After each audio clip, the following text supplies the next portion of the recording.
Project 2013 vous permet d'utiliser les zooms afin de réajuster l'affichage de votre diagramme de Gantt.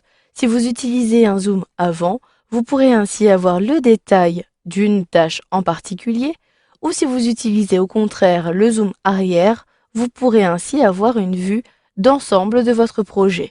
Pour réajuster l'affichage de mon diagramme de Gantt, il me suffit de sélectionner les zooms soit à partir de la barre d'état, soit du ruban. Pour commencer, le plus simple est d'utiliser la zone zoom située dans la barre d'état tout en bas à droite. Si je clique sur le moins, comme cela, j'effectue un zoom en arrière. Je peux avoir une vue d'ensemble de mon projet.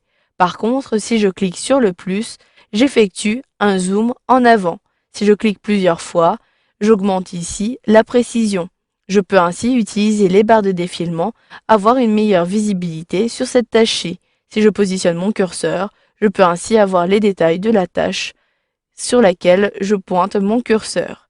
Si vous souhaitez au contraire avoir un zoom plus rapidement, vous pouvez utiliser la glissière. Cliquez, maintenez le clic sur la barre, puis déplacez vers la gauche ici pour avoir un zoom en arrière, ou vers la droite pour avoir un zoom en avant. Le trait qui apparaît au milieu est ici l'affichage 100%. Si je positionne le curseur sur la barre, j'ai ainsi le zoom à 100%. Je clique ici plusieurs fois vers la droite pour retrouver mon projet qui est situé juste ici.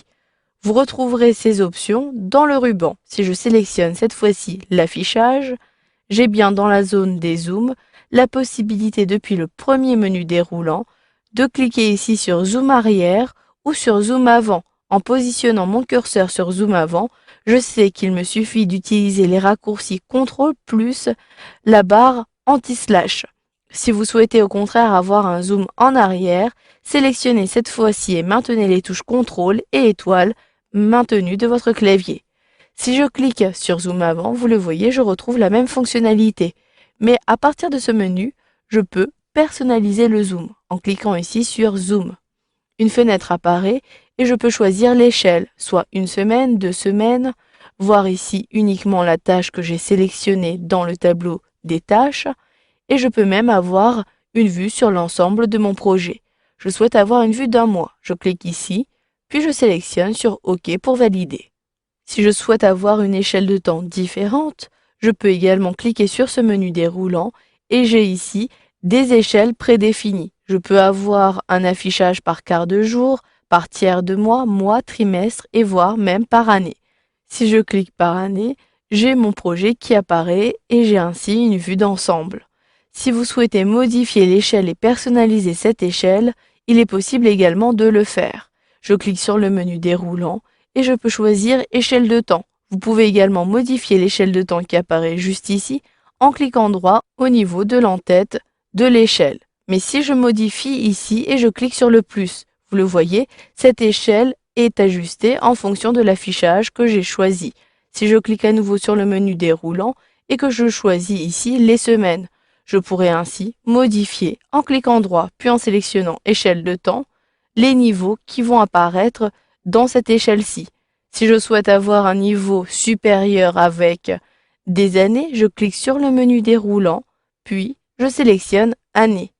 Ensuite, à droite, je peux choisir l'étiquette qui apparaîtra. Depuis le menu déroulant, je peux décider d'avoir ce format-ci. Je clique donc sur année 09, année 2010, puis en dessous, choisissez la position de l'étiquette. Depuis le menu déroulant, je souhaite plutôt avoir une étiquette à droite. Pour l'instant, elle est à gauche. À gauche, je souhaite avoir uniquement une unité, puis vous pouvez décider d'afficher plusieurs niveaux. Pour l'instant, il existe 2 niveaux. Si je clique sur le menu déroulant, vous pouvez avoir soit 1, 2, voire 3 niveaux. Je clique à l'extérieur pour ne pas prendre en compte cette modification. Je modifie la taille, puis je sélectionne la flèche orientée vers le bas pour réduire la taille, ou au contraire vers le haut pour augmenter la taille. Et je peux même saisir directement dans la zone de saisie la taille 125 pour ajuster ici mon échelle. Une fois que vous avez terminé pour le niveau supérieur, vous pouvez modifier l'apparence et la mise en forme du niveau inférieur en cliquant sur l'onglet correspondant. Cette fois-ci, je souhaite avoir des mois plutôt que des semaines. Je clique sur le menu déroulant pour choisir les mois et cette fois-ci, je souhaite avoir et conserver toutes les mêmes options. Puis, vous avez une dernière possibilité, il s'agit des périodes chômées. Je souhaite que ces périodes apparaissent ici, derrière les barres des tâches. Je souhaite également avoir une couleur un peu différente. Depuis le menu déroulant, choisissez la couleur, je choisis le orange, puis je clique ici sur OK pour valider. Vous le voyez, mon calendrier et l'échelle de temps a été modifiée. J'ai bien des années qui apparaissent au niveau supérieur et ici au niveau inférieur, j'ai ici les mois. Vous le voyez, il est très simple d'utiliser les zooms afin d'avoir soit une vue d'ensemble ou d'utiliser les zooms en avant pour avoir un détail d'une tâche en particulier sur votre projet.